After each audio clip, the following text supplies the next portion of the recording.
তদন্তের ফলাফলের উপর ভিত্তি করে ব্রিটিশ মন্ত্রী টিউলিপ সিদ্দিকের বিরুদ্ধে প্রধানমন্ত্রী কিয়ার স্টারমার ব্যবস্থা নেবেন বলে জানিয়েছেন ক্যাবিনেট মন্ত্রী পিটার কাইল।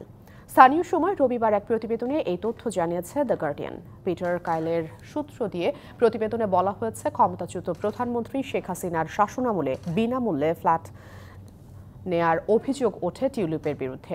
এমন অভিযোগ অস্বীকার করে নিজের বিরুদ্ধে তদন্তের জন্য আবেদন করেছেন তিনি। সেই তদন্ত চালিয়ে যাবে কর্তৃপক্ষ। তদন্ত সাপেক্ষে কিয়ার স্টারমার অবশ্যই কর্তৃপক্ষের কথা শুনবেন বলে মনে করেন পিটার।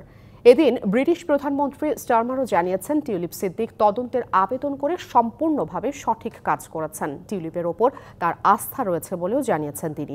এদিকে প্রধানমন্ত্রী স্টারমারের বিরুদ্ধে দুর্নীতিগ্রস্ত মন্ত্রীকে নিয়োগ দেওয়ার অভিযোগ তুলেছেন যুক্তরাজ্যের কনজারভেটিভ নেতা কেমি ব্যাডনোচ।